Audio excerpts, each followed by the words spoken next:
গভীর রাতে শহরের শেষ মাথার একটি গলির মোড়ে কাঁথা মুড়ি দিয়ে শুয়ে আছে একজন ভিক্ষুক। হঠাৎ করে সে লাফ দিয়ে উঠে পড়ল। উঠে এদিকে ওদিকে তাকাতে লাগলো। ছেলেটার নাম অনিক। সে প্রায় আধ পাগল এক ভিক্ষুক। পুরোপুরি যে পাগল এমন না, মূলত হচ্ছে কাজ করার ভয়েই এরকম পাগল সেজে এখানে বসে ভিক্ষা করে।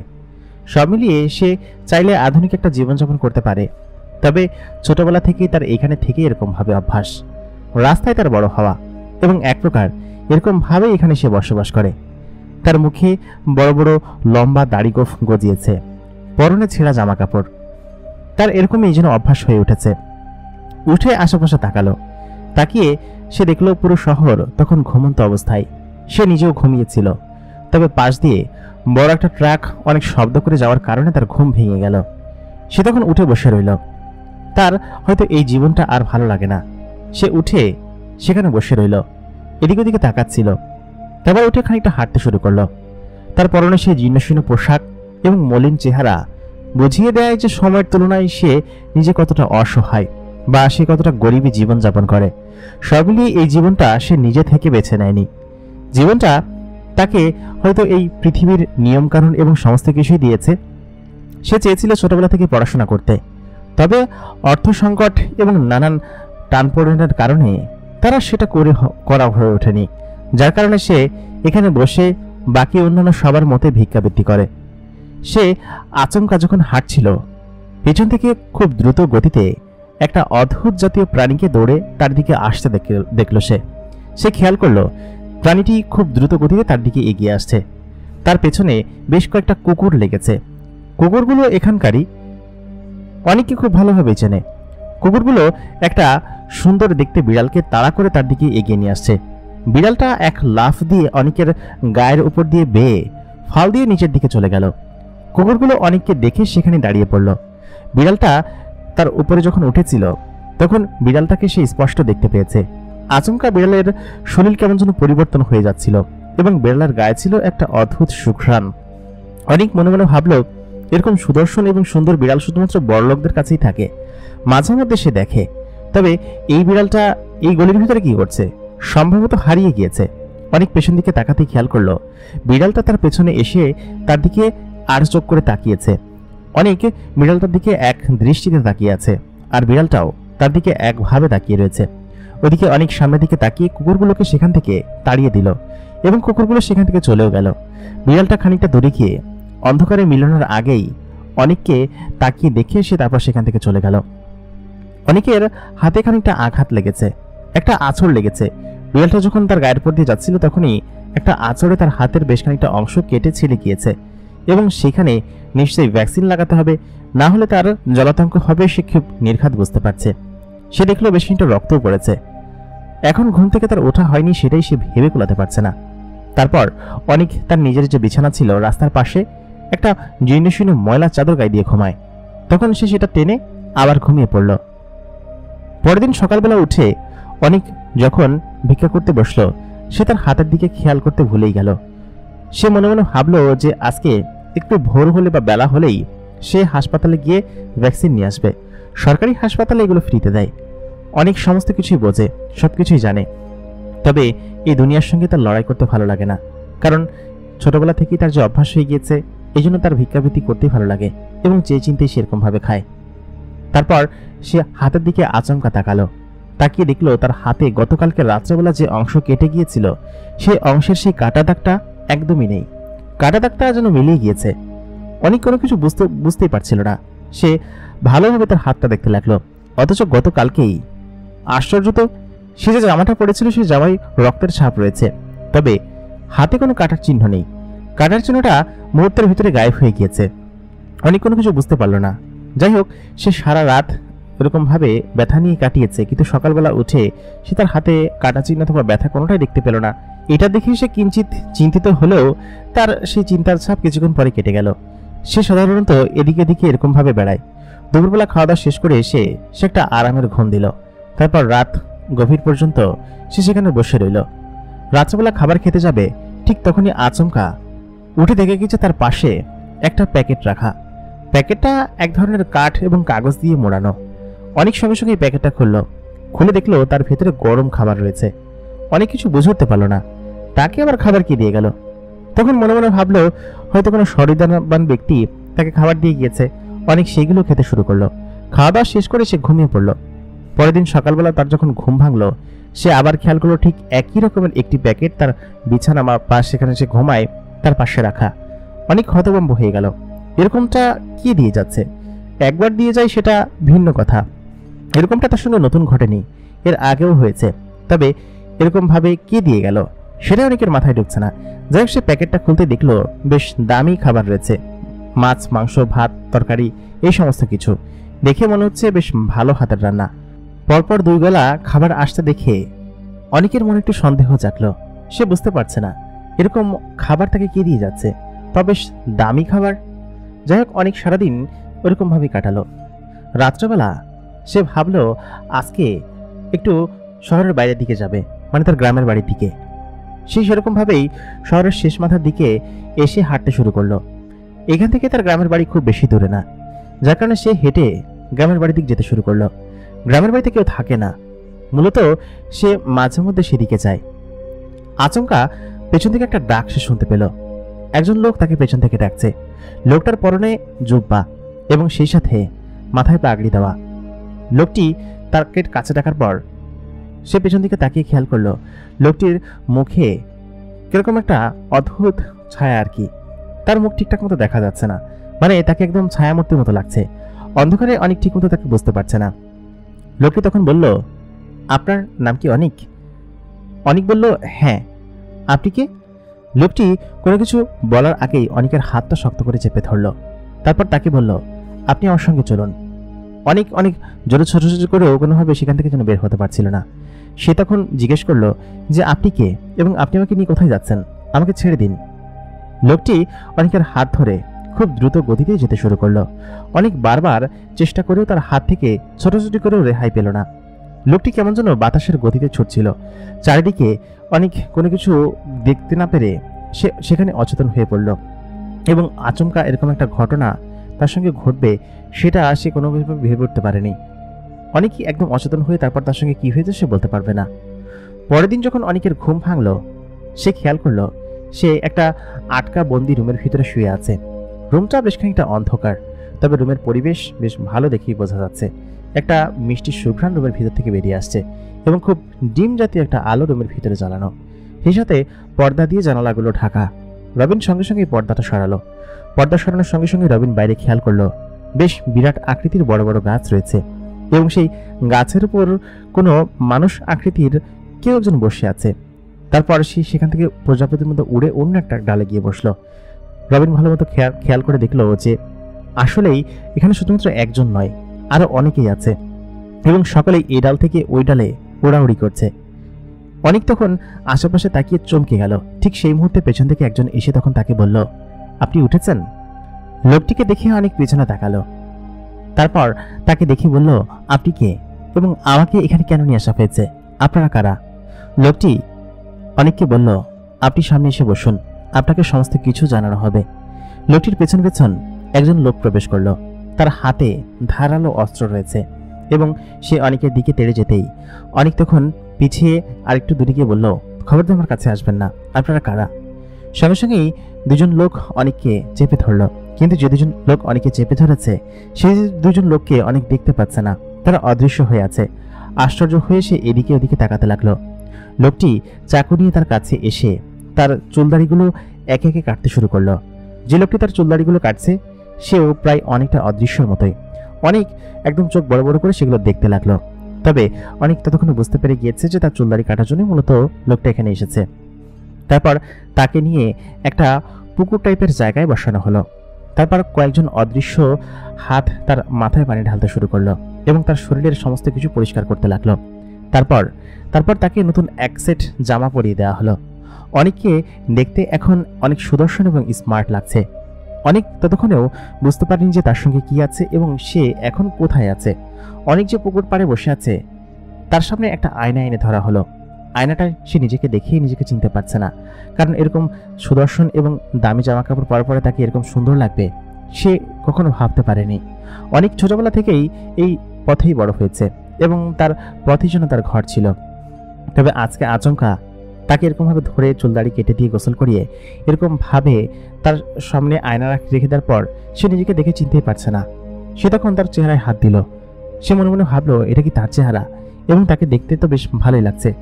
অনেকের মাথায় একটু সমস্যা আছে, তা না হলে সে তো আর এরকমভাবে রাস্তাঘাটে ভিক্ষাবৃত্তি করে বেড়াবে না। অনেক কাজ করে সে জীবনযাপন করতে পারত, তবে তার মাথায় কিঞ্চিত সমস্যা আছে। সেটা অনেকে দেখলে হয়তো অনেকে বুঝতে পারবে না। অনেক তখন নিজেকে দেখে খুশি হয়ে গেল।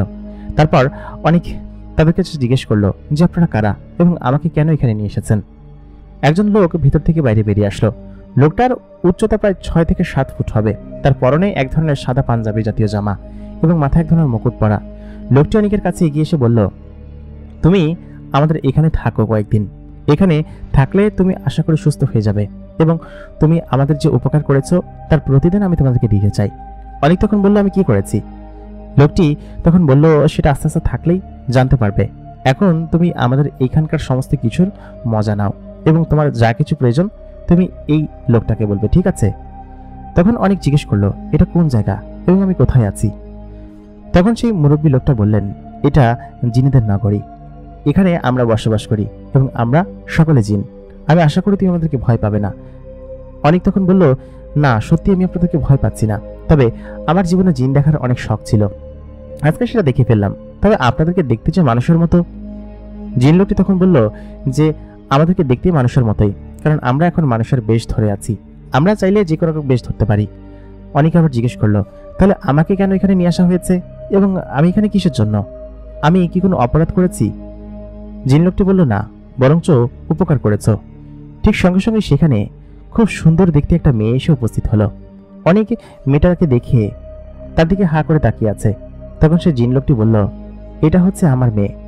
আমার মেয়েকে সেদিন তুমি ওই কুকুরগুলোর হাত থেকে বাঁচিয়েছ, এই কারণে মূলত ওর অনুরোধেই আমি তোমাকে এখানে নিয়ে এসেছি।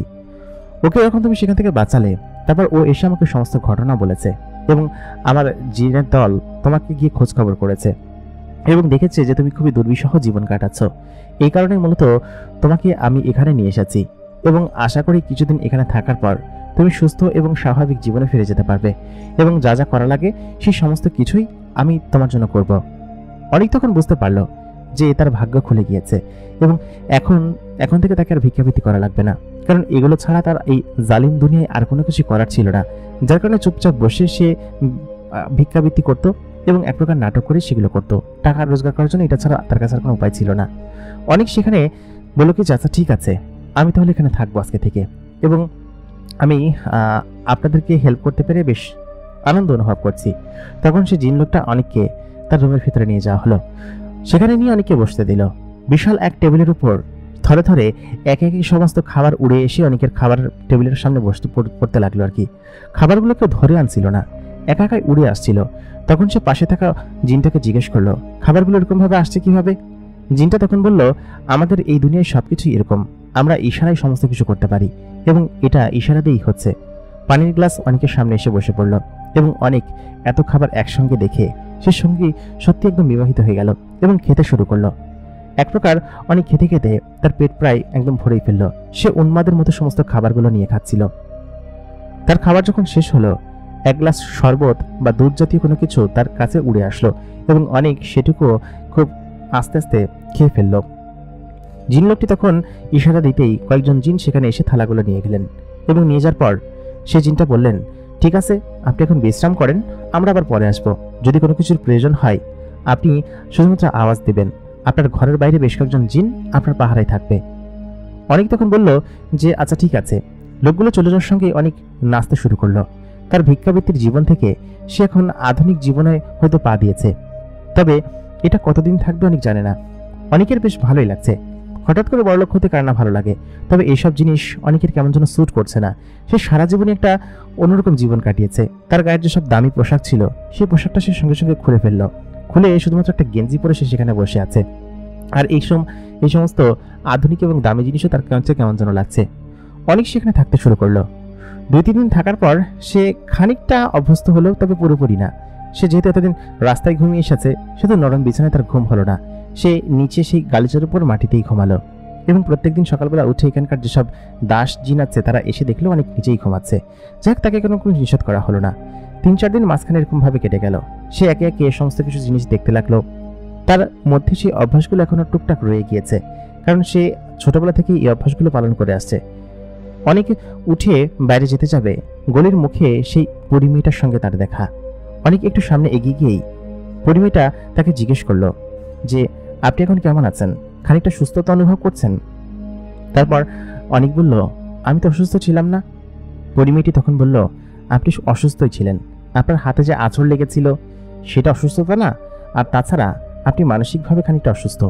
সেটাকে ঠিক করার জন্য কিছুদিন সময় লাগবে এবং সেটা আমি করব। আমি আপনাকে 2 দিন অবজার্ভ করে সেটা বুঝতে পেরেছি এবং আপনার মানসিক সুস্থতা আমি ফিরিয়ে নিয়ে আসব। আশা করি আপনি সেটা করবেন এবং আমাকে সঙ্গ দিবেন। বাই দ্য ওয়ে, আপনাকে খুব হ্যান্ডসাম লাগছে দেখতে, আপনি তো খুবই হ্যান্ডসাম, তাহলে ভিক্ষাবৃত্তি করেন কিসের জন্য? অনেক তখন বলল ছোটবেলা থেকে এগুলো করে আসছি, আমার মাও একজন ভিক্ষুক ছিল। আমার বাবার পরিচয় আমি জানি না, তবে আমার মা আমাকে এরকমভাবে রাস্তাঘাটেই মানুষ করেছে। আমার বয়স যখন 14 বছর তখন আমার মা মারা যায়, তারপর থেকে আমি এরকমভাবেই চলছি। খানিকটা অসুস্থ আমি জানি, তবে আশা করি আপনারা সঙ্গ দিলে সেটা ঠিক হয়ে যাবে। পরিমেয়েটি একটা হাসি দিয়ে অনেকের কাঁধে একটা হাত দিয়ে বলল আপনাকে সুন্দর লাগছে, তাই বলে সে চলে গেল। অনেকের কেন যেন ভালো লাগছিল। অনেকে যে মেন্টালি দুর্বল বা অসুস্থ সেটা অনেক নিজেও জানে না। সে তখন মেয়েটিকে পেছন দিক থেকে দেখতে শুরু করলো। মেয়েটি তখন হাসতে হাসতে সেখান থেকে চলে গেল এবং একটু সামনে গিয়ে অনেকের দিকে তাকালো। অনেক বেশ খুশি, সে সেই বড় বিল্ডিংয়ের নিচে আসলো। নিচে এসে বেশ কয়েকজন জিনকে সে হাঁটতে দেখলো। অনেক সেই জিনগুলোর কাছে এগিয়ে গেল, এগিয়ে গিয়ে তাকে জিজ্ঞেস করতে লাগলো তাদের দেশ সম্পর্কে, তারা কিভাবে থাকে, এক প্রকার কিউরিয়াসিটি থেকেই। অনেকের চোখে শুধুমাত্র মেয়েটার কথা ভাসতে লাগলো একে একে। অনেক কি করবে কিছু ভেবে উঠতে পারে না। মেয়েটিকে সে বেশ ভালো চোখেই দেখে এবং এত সুন্দরী মেয়ে অনেক এর আগে কখনো দেখেনি। যাই হোক, পরের দিন সকালবেলা মেয়েটি অনেককে বলল কি যে আজকে আমি আপনাকে নিয়ে একটা জায়গায় যাব, আপনি কিন্তু কোনো পাগলামি করবেন না, ঠিক আছে? এবং আমি আপনাকে সেখানে নিয়ে যাব, আমি যা যা বলবো তাই তাই করবেন, ঠিক আছে? তারপর মেয়েটি অনেককে বলল কি যে উঠে আসুন। একটা অদ্ভুত জাতীয় বাহন যার কোনো চাকা নেই, সেই চাকাতে উঠতে অনেককে ফোর্স করা হলো। মেয়েটি তখন বলল আচ্ছা ঠিক আছে, উঠতে না পারলে আমার হাত ধরুন। অনেক মেয়েটির হাত ধরলো, ধরে সঙ্গে সঙ্গে সে সেই গাড়িটার উপর চড়ে বসলো। গাড়িটা হঠাৎ করেই ফাল দিয়ে আসমানে উঠে গেল। অনেক ভয়ে তখন মেয়েটিকে এক প্রকার আলতো করে তার হাতটা শক্ত করে চেপে ধরলো। মেয়েটি তখন বলল হ্যাঁ, ভয় পাচ্ছেন কিসের জন্য? ভয় পাওয়ার তো কিছু নেই, আপনি পারবেন, সমস্যা নেই, আর পড়ে যাবেন না। আমরা এখানে এরকমভাবে চলাফেরা করি, সেহেতু আমাদের কোনো সমস্যা হয় না। তবে আপনি একদমই নিচের দিকে তাকাবেন না, তাহলে ভয় পাবেন। গাড়িটা একটু পরে আকাশে উঠে গেল, আকাশের একদম মেঘের ভিতর দিয়ে চলে যাচ্ছে। আচমকা বেশ খানিকক্ষণ পর অনেক খেয়াল করলো মেঘের ভিতরে বিরাট এক প্রাসাদের মতো জায়গা। প্রাসাদটা দেখতে বেশ চমৎকার এবং এত সুন্দর প্রাসাদ অনেকের আগে কখনো দেখেনি। ছোটবেলায় হয়তো শহরে অনেক সময় অদ্ভুত অদ্ভুত সব জিনিস দেখেছে এবং এরকম প্রাসাদ এর আগে সে কখনো দেখেনি। অন্যান্য সকল প্রাসাদের থেকে আলাদা। প্রাসাদের একটা বড় সামনের গেট ছিল, গেটটা আচমকা খুলে গেল, মনে হচ্ছিল মেঘের ভিতরে এই প্রাসাদটা তৈরি। মেয়েটি তখন বলল এই মেঘ একটু পরেই কেটে যাবে, এটা হচ্ছে একদম পাহাড়ের চূড়ায়, এটা হচ্ছে আমার এক বান্ধবীর বাড়ি। এই বাড়িটা আমার কাছে খুব ভালো লাগে, ওদের এখানে আসলে আমার খুব আনন্দ লাগে। আমরা তো সমতলে থাকি আর ওরা থাকে পাহাড়ে। পাহাড়ের এই চূড়ায় আমি মাঝে মধ্যে আড্ডা দেওয়ার জন্য আসি। আজকে আমি আপনাকে ঘুরতে নিয়ে আসলাম, জায়গাটা সুন্দর না? তারপর আমি অনেক বলল কি যে হ্যাঁ সুন্দর জায়গা। অনেকের আসলে খুব ভালো লাগছিল। সে মেয়েটির সঙ্গে সেই প্রাসাদের ভিতরে চলে গেল। মেয়েটির সামনে দিয়ে হাঁটছে আর পিছন দিয়ে হাঁটছে। একটু ভেতরে যেতেই তার বান্ধবীর সঙ্গে সে দেখা করলো এবং অনেকের সঙ্গে তার পরিচয় করিয়ে দিল। তার বান্ধবীটা অনেকের দিকে অদ্ভুত দৃষ্টিতে তাকাচ্ছিল এবং কিছু একটা বলছিল। তখন অনেক জিজ্ঞেস করলো সে কি বলছে। পরিমেয়েটি তখন বলল যে ও তোমার প্রশংসা করছে, তুমি দেখতে বেশ সুদর্শন সেটা বলছে। অনেক তখন বলল একদমই না, আমি একজন ভিক্ষুক, আমি সুদর্শন হতে যাব কিসের জন্য? তখন পরিমেয়েটি বলল কেন, ভিক্ষুকরা কি সুদর্শন হতে পারে না?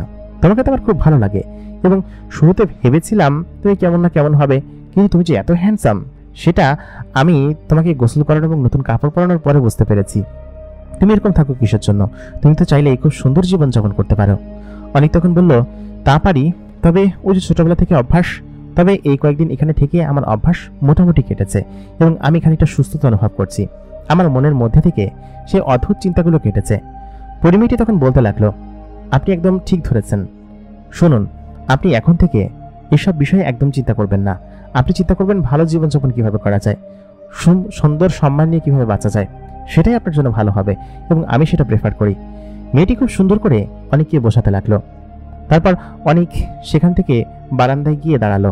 বারান্দায় পাশ থেকে ঝর্ণা পড়ছে, এরকম ঝর্ণা অনেক তার জীবনে কখনো দেখেনি। তারা দুই বান্ধবী গল্প করছে।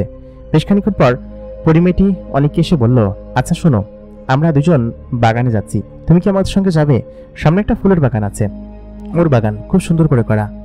পরিমেয়েটি তখন এই কথা বলতেই অনেক রাজি হলো। পরিমেয়েটির যে বান্ধবী আছে সে বলল কি যে আমাদের সঙ্গে চলুন, জায়গাটা বেশ ভালো লাগবে। পরিমেয়েটির বান্ধবী বারবার অনেকের দিকে তাকাতো এবং কেমন যেন অদ্ভুত দৃষ্টিতে তার দিকে তাকিয়ে আছে। অনেক যে দেখতে হ্যান্ডসাম তার উপেক্ষা রাখে না, বলার উপেক্ষা রাখে না, কারণ অনেক খুবই হ্যান্ডসাম এবং খুব সুদর্শন একটা ছেলে। পরিমেয়েটি যে অনেককে পছন্দ করেছে সেটা বোঝা যাচ্ছে এবং তার বান্ধবী তার দিকে শুধুমাত্র তাকিয়েই থাকে। যাই হোক, গার্ডেনের ভিতরে ঢোকার পর অনেকের মনে হলো সে সত্যি স্বর্গের ভিতরে চলে এসেছে। চারিদিকে সবুজ শ্যামলে ভরা নানান ধরনের ফুল গাছ, লাল, গোলাপি, হলুদ এবং নানান রঙের ফুল গাছ আশপাশ দিয়ে ছড়ানো ছিটানো। অনেক একটু ভেতরে যেতেই খেয়াল করলো বড় বাগানে বড় বড় গোলাপ ফুল ফুটেছে। অনেক তার পাশে দাঁড়াতে দেখলো পাশ দিয়ে একটা ছোট জলধারা এবং ঝিরি বয়ে যাচ্ছে।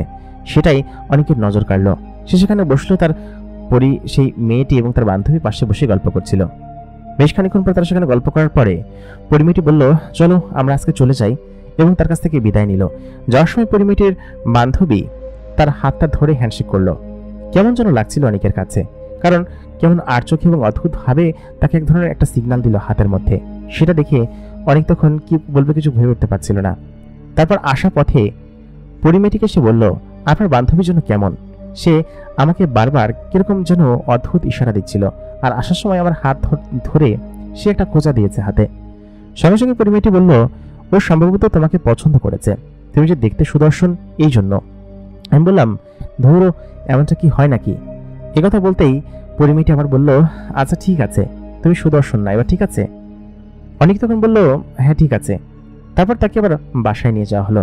অনেক ঘরের ভিতরে বসে কেন যেন বারবার পরিমেয়েটির কথা ভাবছে, কারণ পরিমেয়েটি তাকে নানানভাবে এক প্রকার ইমপ্রেস করার চেষ্টা করছে। এটা কেন করছে সেটা তো সে বুঝতে পারছে না।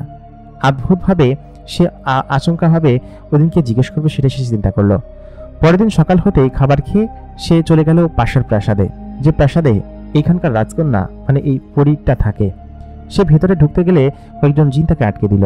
সে সঙ্গে সঙ্গে চিৎকার করে যখন সিনক্রেট করতে চেষ্টা করছিল, তখন ভেতর থেকে পরীটা তাকে ডেকে বলল কি যে ওকে আসতে দিন। সে ভেতরে গেল। ভেতরে যাওয়ার পর দেখলো পরীর এই প্রাসাদটা অনেক সুন্দর, চারিদিকে এক প্রকার স্বর্ণ দিয়ে বাধাই করা, আর মনে হচ্ছে ডায়মন্ডের রুম তার। ভেতরে ঢুকতেই সে বলল যে আপনি এখানে কি ব্যাপার? তখন অনেক বলল, আসলে আপনি আমাকে এখানে কেন নিয়ে এসেছেন বলুন তো? আমি সেদিনকে জিজ্ঞেস করবো ভেবেছিলাম, এবং আপনি আমার হাতের খবর কথা কিভাবে জানলেন? তখন পরীটা বলল যে আপনার বুঝতে এতখানি দেরি হলো? আপনি সেদিনকে আমাকে দুটো কুকুরের হাত থেকে বাঁচিয়েছিলেন, মনে নেই? আব্বাজান তো আপনাকে বলল। তখন অনেক বলল, হ্যাঁ বলেছে, কিন্তু আপনি সেখানে কি করছিলেন সেটা নিয়ে আমার শঙ্কিত, এবং আপনি এত রাত্রেবেলা আমার গায়ে আঁচড় দিয়ে কেন চলে গিয়েছিলেন? পরীটা তখন বলল, আমি মাঝে মধ্যেই মানুষের জগতে বেড়াতে চাই এবং সেখানে ঘুরি ফিরি, গল্প করি, নিজের মতো নিজেই ঘুরি, কিন্তু ওদিনকে আচমকা কয়েকটা কুকুরের পাল্লায় পড়ে যায়। আমি কয়েক সেকেন্ডের জন্য ভুলে গিয়েছিলাম যে আমি একটা পরী এবং আমি চাইলে অদৃশ্য হয়ে দৌড়ে চলে যেতে পারি। ওরা আমাকে তাড়া করে, আমি ভয়েই ভুলে গিয়েছিলাম, এবং সেই মুহূর্তে আপনি আমার সামনে চলে আসেন, এবং কি করবো কোনো কিছু বুঝে উঠতে না পেরে আমি আপনার শরীরের উপর উঠে যাই এবং এক প্রকার আঁচড় লেগে যায়। তারপর যখন বুঝতে পারি যে আপনি আমার কোনো ক্ষতি করবেন না, ঠিক তখন কুকুরগুলোকে আপনি সেখান থেকে তাড়িয়ে দিলেন, এবং তারপর আমি বুঝতে পারি যে না, সত্যি আপনি কোনো ক্ষতি করেননি আমার, বরং আপনি ওদের হাত থেকে বাঁচিয়েছেন। সত্যি কথা বলতে কুকুরগুলো ওদিনকে আমাকে প্রায় ধরেই ফেলেছিল। আপনি যদি না আসতেন তাহলে সত্যি সত্যি ও আমাকে ধরে নিয়ে যেত, এবং আমার কাছে এজন্যই মূলত হচ্ছে আপনার এই ইয়েগুলো ভালো লেগেছে। পরে দেখলাম যে আপনার হাতে বেশ খানিকটা আঁচড় লেগেছে, না হলে আমি আর ফিরে আসতাম না। আপনার এই আঁচড় দেখে, আপনার এরকম জরাজীর্ণ অবস্থা দেখে তখন আমার বেশ মায়া লাগলো, এবং আমি আব্বাজানকে এসে বললাম যে এরকম একজন লোক যে আমাকে আজকে বাঁচিয়েছে। তখন আমি আপনাকে দেখলাম এবং আমার জিনের দল আপনাকে হেল্প করলো, এবং ওই রাতে আমি আপনার কাছে গিয়ে আপনার এই হাতের ক্ষত, আমাদের যে শক্তি আছে সেই শক্তি দিয়ে আমি সারিয়েছি। এই হচ্ছে ব্যাপার। এই মুহূর্তে আমি তখন তাকে বললাম, আচ্ছা বুঝতে পেরেছি, সব মিলিয়ে আমার কাছে এখন সমস্ত কিছু ক্লিয়ার, পরিষ্কার। অনেক এই কথা বলতেই পরিমেয়টা তখন তাকে বলল যে আপনি কি শরবত খাবেন? আমাদের এখানে খাওয়ার রিবাজ আছে। অনেক তখন বলল হ্যাঁ খেতে পারি। তারপর বারান্দায় বসে গ্লাস থেকে এক পেয়ালা শরবত তাকে ঢেলে দেওয়া হলো। অনেক সেটা খেয়ে বেশ তৃপ্তি অনুভব করলো, কারণ জিনিসটা ছিল একদম সদ্য পেড়ে আনা ফলের জুস। এত চমৎকার ছিল, অনেকের কাছে বেশ ভালো লাগলো। এরকম করে অনেক সেখানে থাকতে শুরু করলো, কারণ অনেকের কেন যেন এখানে থাকতে বেশ ভালো লাগতে শুরু করলো। বিশেষ করে পরিমেয়টার সঙ্গে গল্প করতে তার অন্যরকম আনন্দ লাগতো এবং সে এক প্রকার এখানে বসেই তার সঙ্গে গল্প করত। পরিমেয়টি অনেকের এরকম জীর্ণশীর্ণ অবস্থা দেখে মূলত তার পরিবর্তন আনার জন্যই তাকে এখানে নিয়ে এসেছে। অনেক প্রায় মাসখানিক সেখানে এরকম ভাবে থাকতে শুরু করলো, মানে ওইখানে এরকম ভাবে থাকলো এবং পরিটার সঙ্গে প্রত্যেকদিন এরকম ভাবে গল্প করে, তার সঙ্গে বাগানে ঘুরতে যায়, এদিকে ওদিকে ঘুরতে যায়। এর মাঝখানে একদিন অনেকদের ওই প্রাসাদে, মানে অনেক যেখানে থাকে, এবং পরিমেয়টার সে বান্ধবী সেখানে এসে উপস্থিত হলো এবং সে তার বান্ধবীকে বলতে লাগলো অনেককে তার নাকি পছন্দ হয়। ততদিনে পরিমেয়টি অনেকের প্রতি একটা সিম্প্যাথেটিক এবং অন্যরকম ভালো লাগা কাজ করতে শুরু করেছে। সে তখন তার বান্ধবীকে কিছু একটা বলে সেখান থেকে ফিরিয়ে দিল। অনেক সে বিষয় সম্পর্কে কিছু জানতো না। তখন পরিমেয়টি তাকে জিজ্ঞেস করলো, আপনার এখন কেমন লাগছে? এখন কি আপনি খানিকটা সুস্থ অনুভব করছেন? অনেক তখন বললো যে আপনার বান্ধবী আপনাকে কি বলতে এসেছিল? পরিমেয়টি তখন বলল, না না তেমন কিছু না। অনেক ততক্ষণও বুঝতে পারেনি যে সেই পরিমেয়টি তার বান্ধবী তাকে কি বলতে এসেছিল। অনেক তখন তাকে এরকমভাবে তার কথা এড়িয়ে তাকে বলল কি যে আচ্ছা ঠিক আছে। তারপর পরিমেয়টি তাকে বলল যে আজকে আপনি আমার সঙ্গে আমার নানু বাড়িতে যাবেন। জায়গাটা এখান থেকে খুব বেশি দূরে না, তবে আপনাকে নিয়ে যেতে পারলে আমি বেশ আনন্দিত অনুভব করব এবং আপনাকে এই কয়েকদিন সমস্ত জায়গায় আশা করি আমি খুব ভালোভাবে ঘুরিয়ে দেখাতে পেরেছি। আপনার বেশ ভালো লেগেছে তো, তাই না?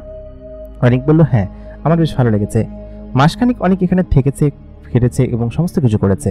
তার মধ্যে একটা অন্যরকম সেই ভিক্ষুক ভাব কেটে গিয়েছে এবং এক প্রকার রাজকীয় যে ভাবে সে এখানে থেকেছে সেই ভাবটা চলে এসেছে। ওইদিনকে ওর নানু বাড়ি থেকে ফিরে আসার পর অনেককে তার প্রাসাদে ডেকে পাঠানো হলো। সেই বড় যে জিনটা আছে সেই জিনটার দরবারে সেখানে ডাকার পর সেই জিনটা বলল কি যে আশা করি তুমি এখন খানিকটা সুস্থ অনুভব করছো এবং আমার মেয়ের অনুরোধেই তোমাকে আমরা এতদিন এখানে রেখেছি।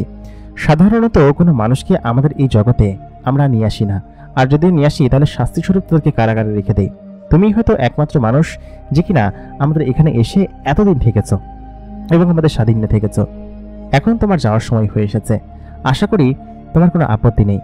অনেক তখন মাথা নিচু করে বলল যে আপনি যেহেতু আমাকে সমস্ত কিছু করেছেন এবং আশ্রয় দিয়েছেন, সেহেতু আমার এখানে আর থাকা অবশ্যই উচিত হবে না। আমি আমার জগতে আবার ফিরে যেতে চাই।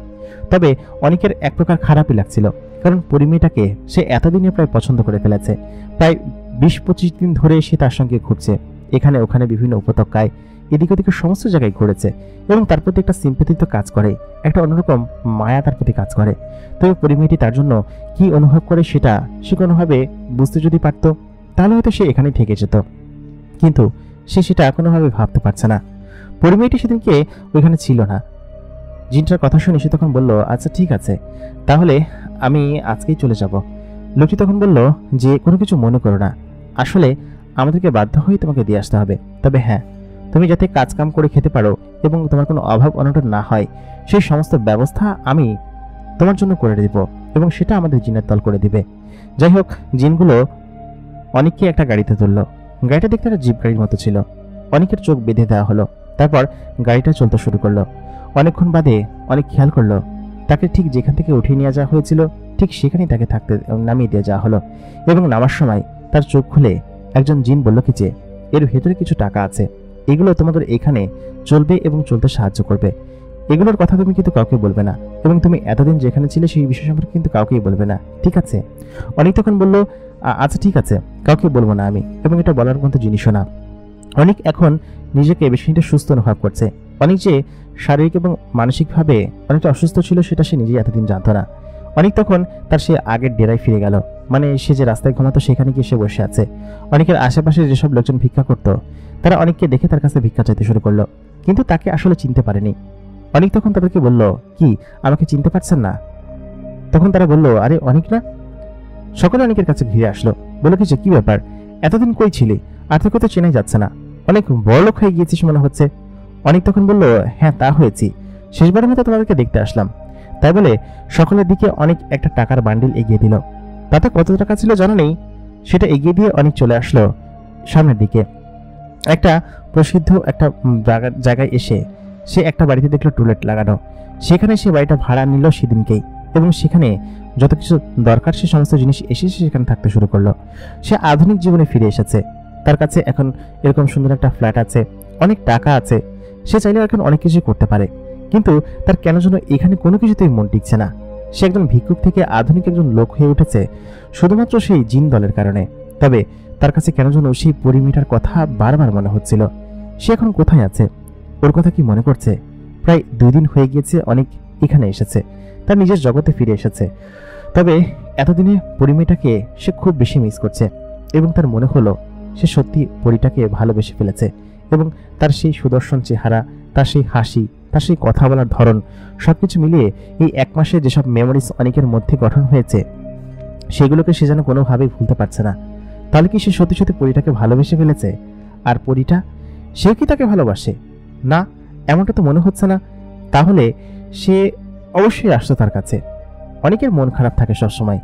সেদিন রাত্রেবেলা অনেক বারান্দায় দাঁড়িয়েছিল। হু হু করে শহরের বাতাস তার ঘরের ভিতরে ঢুকছিল। আচমকা একটা সুঘ্রাণে অনেকের নাক ভরে উঠল। সে তখন সামনের দিকে তাকিয়ে আছে। সে খেয়াল করলো অনেকটা দূর থেকে বিরাট একটা পাখি তার দিকে এগিয়ে আসছে, বিশাল আকৃতির ডানা ঝাপটাতে ঝাপটাতে। অনেক তার চোখ মুছে আবার সামনের দিকে তাকিয়ে দেখলো একটা মেয়ে তার দিকে এগিয়ে আসছে, এবং সে আকাশে উড়ে আসছে। এবং তার একটুও বুঝতে বাকি রইল না এটা তারই সেই পরিটা। এবং সে তার বারান্দায় এসে দাঁড়ালো। দাঁড়ানোর সঙ্গে সঙ্গে অনেকের মুখে কষে একটা থাপ্পড় মারলো। বললো কি যে, তুমি আসার সময় আমাকে বলে আসতে পারতে না? এরকম আচমকা চলে আসলে কেন সেটা করলে? অনেক তখন বলল, আসলে তোমার বাবাই আমাকে এখানে দিয়ে গিয়েছে, আর আমি সত্যি তোমাকে বলে আসতে চেয়েছিলাম। আর এখানে আসার পর সত্যি তোমাকে ছাড়া আমার কেন যেন খুব একটা ভালো লাগছে না। মেয়েটি তখন অনেককে জড়িয়ে ধরে বলল কি যে, তুমি জানো তোমাকে আমি কত খুঁজেছি। আমার আব্বার লোকজনকে আমি জিজ্ঞেস করেছি যে তোমাকে কোথায় নামিয়ে দিয়ে এসেছে, কিন্তু কোনোভাবেই তারা তোমার সেই লোকেশন ট্র্যাক করতে পারছে না। তোমাকে যেখানে নামিয়ে দিয়ে গেছিল সেখানে আশেপাশে আমি খুঁজেছি, কিন্তু পাইনি। তুমি এখানে আছো সেটা খুঁজতে আমার বেশ দেরি এবং বেগ পোয়াতে হয়েছে। তখন অনেক বলল, তাহলে আমাকে খুঁজে পেলে কিভাবে? অনেককে যে সেরকমভাবে আচমকা জড়িয়ে ধরবে সেটা অনেক কোনোভাবে বুঝতে পারেনি। তখন মেয়েটি তার হাত দেখিয়ে বলল, আমার হাতের একটা আংটি কোথায়? সেটা তোমার কাছে না? আমি তোমাকে দিয়েছিলাম না? সেই আংটিটার লোকেশন ধরে আমি এখানে এসেছি, এবং তোমাকে দেখে সত্যি আমার খুব ভালো লাগছে এখন। অনেক তখন বলল, কেন এতক্ষণ খারাপ লাগছিল কিসের জন্য? পরিমেটি তখন বলল, এতক্ষণ খারাপ লাগছিল কিসের জন্য বলতে পারবো না? আমি তোমাকে 2 দিন দেখি না, আমার একদম পরাণ যেন বেরিয়ে যাচ্ছিল। অনেক তখন বলল, আমি তো কিছু বুঝতে পারছি না, তুমি আসলে কি বলতে চাচ্ছ? পরিমেটি তখন অনেকের কপালে একটা চুমু খেয়ে বলল, আমি তোমাকে ছাড়া 1 মুহূর্ত থাকতে পারবো না। আমি যে তোমাকে ভালোবাসি সেই জন্যই আমি তোমার কাছে ছুটে এসেছি। এই কথাটা আমি তোমাকে বলতে পারিনি, তবে এরকমভাবে তুমি আমাকে রেখে চলে আসবে, তুমি এরকমটা? তাই বলে অনেক এসে মারতে লাগলো। অনেক তখন বলল যে, সত্যি এই 2 দিন আমার কাছেও খুব খারাপ লাগছিল, তবে আমার কাছে কোনো অপশন ছিল না সত্যি এখান থেকে চলে আসা ছাড়া। কারণ তোমার বাবার লোকজন আমাকে এখানে দিয়ে গিয়েছে, এবং তারা বলেছে যে আর আমি সেখানে নাকি থাকতে পারবো না, এই জন্য দিয়ে গিয়েছে। পরিমেটি তখন বলল, বাবা কি সেটা বলেছে? বাবা বলেছে যে আমাদের ওইখানকার কিছু নিয়ম আছে, যদি কোনো কয়েদি 1 মাসের বেশি বাইরে থেকে তাহলে তাকে হয়তো কয়েদ করতে হবে, আর না হয় তাদের জগতে ফিরিয়ে দিয়ে যেতে হবে। 1 মাসের বেশি আমাদের ওখানে থাকার কোনো নিয়ম নেই, এই জন্য তোমাকে দিয়ে গিয়েছে। তবে তুমি এরকমভাবে আচমকা আমাকে রেখে চলে আসবে সেটা আমি ভাবতে পারিনি, আমার কাছে খুবই খারাপ লেগেছে। আমি তখন বললাম যে, যাক, এখন আমার একটু শান্তি লাগছে, এবং মনে হচ্ছে যে সত্যি আমি তোমাকে ভালোবাসি, এবং তুমি এরকম একটা কথা আমাকে বলে ফেললে আমি সত্যি নিজেকে আর সামলাতে পারছি না। তাই বলে অনেক পরিমেটাকে আবার জড়িয়ে ধরলো। তারপর পরিটা বলল যে, এখন থেকে আমি তোমার সঙ্গেই থাকবো, এবং কখনো আমাকে তুমি ছেড়ে যাবে না, ঠিক আছে? পরিটা তখন বলল যে, একদমই না, আমি সবসময় তোমার সঙ্গে থাকবো। এবং এখন ভালো হলো, আগে তো ওইখানে দেখা করতে অসুবিধা হতো, তবে বলে দেওয়ার পরে আমার মনের মধ্যে একটু অন্যরকম প্রশান্তি লাগছে, অনেক রকম শান্তি লাগছে, যা আসলে বললে বোঝাতে পারবো না। এরপরে তারা দুজন রুমের ভেতরে গেল এবং বসে গল্প করতে লাগলো। প্রায় প্রত্যেকদিন পরিমেটা তার নিজের রুমে আসে, এবং অনেক কেন যেন আগের সেই জীবনটাকে মাথা থেকে কোনোভাবে ঝেড়ে ফেলতে পারছে না। কারণ সে সারা জীবন একটা ভিক্ষুকের জীবন কাটিয়েছে। আচমকা তার সমস্ত কিছু কেমন যেন অদ্ভুত লাগে। তবে এই 1 মাসে পরিটা তার অনেক কিছু হয়তো শুধু শুধরে দিয়েছে এবং পরিবর্তন করে দিয়েছে, তবুও তার কাছে যেন কেমন লাগে। পরীটা আচমকা তাকে জিজ্ঞেস করলো যে সত্যি এটা হয়তো তোমার সমস্যা, তবে আশা করি এগুলো থাকবে না, পরিবর্তন সমস্ত কিছু যেহেতু হয়েছে এগুলো পরিবর্তন হয়ে যাবে। তখন সে পরীটাকে বলল যে আমি চাই যে আমার আশেপাশে যত ভিক্ষুক আছে তাদের সকলকে আমি এই জীবন থেকে বের করে নিয়ে আসতে। আমার কাছে ওদের জন্য খুব মায়া লাগে, এই জন্যই মূলত এমনটা হয়েছে। পরীটা তখন বলল যে তাহলে আমি তোমার জন্য কি করতে পারি? অনেক তখন বলল যে তুমি আমার জন্য অনেক কিছু করতে পারো, আমি চাই এদের পুনর্বাসন হোক এবং এদেরকে আমি কিছু টাকা দিয়ে ব্যবসা বাণিজ্য প্রতিষ্ঠান করে দিব এবং আমি নিজেও ব্যবসার মধ্যে ঢুকে যাব। সব মিলিয়ে আমি ব্যবসা করে একদিন খুব বড় লোক হব এবং এদেশে কোনো ভিক্ষুক রাখবো না, কারণ আমার ওদের জন্য খুব খারাপ লাগে। ছোটবেলা থেকে আমি এসব জিনিস দেখে বড় হয়েছি, তো যার কারণে আমার মধ্যে এই প্রতিক্রিয়াগুলো অনেকভাবে মিশ্রভাবে হয়। পরিমেয়টা বলল আচ্ছা ঠিক আছে, আগে তুমি একটা ব্যবসা প্রতিষ্ঠান দাঁড়া করো, আশা করি সেটা তোমার জন্য হয়তো ভালো হবে। আর তুমি যেহেতু বলেছো যে তোমার বাবা মা কেউ নেই, সবাই অনেক আগেই মারা গিয়েছে, তুমি একজন এতিম ছেলে, এই জন্য আমি কোনোদিন তোমাকে ছেড়ে যাব না। আর আমার আব্বাজান আশা করি তিনি তোমাকে মেনে নেবেন, আর হয়তো উনি একটু সমস্যা করতে পারেন, তবে সেটা আমার কিছু যায় আসে না, আমি সবসময় তোমার সঙ্গে থাকবো। এরপরে আমি সিদ্ধান্ত নিলাম যে আমি একটা ব্যবসা দিব এবং ঠিক সেরকমভাবেই আমি একটা বেকারির বড় প্রতিষ্ঠান শুরুতে ওরকমভাবে দিলাম, কারণ আমি যে কেকগুলো ওইখানে খেয়েছি ওরা এক প্রকার অদ্ভুত জব দিয়ে কেক তৈরি করে, সেটার ওরা কারিগর ওরাই আমাকে শিখিয়েছে। আমার যে পরিপ্রেমিকা ছিল তার বেশ কিছু কারিগর ছিল যারা কিনা ওদের কিচেনে কাজ করত। সেই কারিগর দিয়ে সর্বপ্রথম হচ্ছে মিষ্টি এবং সেই কেক তৈরি করার একটা যন্ত্রপাতি আমরা এখানে তৈরি করলাম এবং এখানে আমি সেই দোকানগুলো ডিসপ্লে করলাম। পরবর্তীতে সেই জিনিসগুলো খেয়ে সকলে এত বেশি পছন্দ করলো যে আমার ব্যবসা 1 বছরের ভিতরেই এত পরিমাণ বেড়ে গেল যে সেটা অনেকেই পছন্দ করতে শুরু করলো। একে একে আমি 1-2 বছরের ভিতর বেশ কিছু ব্রাঞ্চ খুঁজতে শুরু করলাম। তারপর একে একে দেখলাম কি যে আমার ব্যবসা আগে থেকে বৃদ্ধি পেতে শুরু করেছে। জিনগুলো আমাকে যে টাকা পয়সা দিয়ে গিয়েছিল সেই টাকা পয়সা দিয়েই আমি একে একে একের পর এক ব্যবসা প্রতিষ্ঠান গড়ে তুলতে শুরু করলাম। আমি জানি না এত দ্রুত সমস্ত কিছু কমপ্লিট হলো কিভাবে, তবে পরবর্তীতে আমার যে ড্রিম ছিল সেই ড্রিমটাই একে একে সম্পূর্ণ হতে শুরু করলো। আমার ভাই ব্রাদার বা যাদের সঙ্গে আমি বড় হয়েছি তাদের সকলকেই আমার সেই প্রতিষ্ঠানে চাকরি বা যা কিছু করার দরকার সমস্ত কিছু দিয়ে আমি তাদেরকে সমৃদ্ধ করলাম। তবে এক প্রকার পরিমেয়টার জন্যই হয়তো অনেকের জীবনের এরকম একটা পরিবর্তন এসেছে, যে আগে একজন ভিক্ষুক ছিল, পরবর্তীতে সে যে এরকমভাবে একজন সাধারণ মানুষ থেকে অসাধারণ মানুষে পরিণত হবে সেটা হয়তো অনেক কখনোই ভাবতে পারেনি। পরবর্তীতে পরিমেয়টা প্রায় প্রত্যেক দিনই অনেকের কাছে আসতো, তাকে হেল্প করত, তার সঙ্গে থাকতো এবং পরবর্তীতে যে জিনটা যখন জানতে পারে যে অনেকের সঙ্গে তার মেয়ের একটা সম্পর্ক রয়েছে, শুরুর দিকে সে তার মেয়েকে এখানে আসতে অবাধ্য করেছে, কিন্তু পরবর্তীতে সে তো বুঝতে পেরেছে যে অনেক একটা ভালো ছেলে এবং সে হয়তো তার মেয়েকে খুশি রাখতে পারবে। এই জন্য সেই জিনটা অনেককে আর তেমন কিছু বলেনি এবং পরবর্তীতে অনেক আস্তে আস্তে তার ব্যবসা প্রতিষ্ঠানগুলো চালিয়ে গিয়েছে এবং যখনই সে কোনো ভিক্ষুক দেখত তখনই তাকে কাজের অফার দিত এবং তার যে ফ্যাক্টরি ছিল, যে বেকারি ছিল, সেই বেকারিতে কাজের অফার দিত এবং এরকম করে অনেকের বেকারিতে অনেক অনেক লোক যারা কিনা ভিক্ষা করত, অসহায় দরিদ্র, সে চাকরি দিয়েছে এবং সেখানে এরকম লোকজনই কাজ করে এবং অনেক একটা অন্যরকম প্রতিষ্ঠান গড়ে তুলেছে যা কিনা এরকম অসহায় দুস্থ লোকজনদেরকে চাকরি দিত। এই জিনিসগুলো পরীটা অনেক বেশি পছন্দ করেছিল এবং সেই কারণে হয়তো অনেককে সে এত বেশি ভালোবাসে এবং তার সঙ্গে এরকম ভাবেই জীবনযাপন করছে। প্রিয় দর্শক, আমাদের আজকের ঘটনাটি আপনাদের কাছে কেমন লাগলো অবশ্যই কমেন্ট করে জানাতে ভুলবেন না। বরাবরের মতো কণ্ঠে আমি আরজে ইমরান আপনাদের সঙ্গে আছি এবং আপনারা দেখছেন ভূত বাক্স বাই আরজে ইমরান। ভূত বাক্সের গল্পগুলো কেমন লাগে অবশ্যই কিন্তু আমাদেরকে কমেন্ট করে জানাবেন। সেই সঙ্গে আমাদের চ্যানেলে নতুন হলে চ্যানেলটিকে সাবস্ক্রাইব করবেন এবং পাশে থাকা বেল নোটিফিকেশনটি অন করে দিবেন। দেখা হচ্ছে পরবর্তী এপিসোডে নতুন কারো জীবনের ঘটনা নিয়ে। ততক্ষণ পর্যন্ত সকলে ভালো থাকবেন, সুস্থ থাকবেন। খোদা হাফেজ।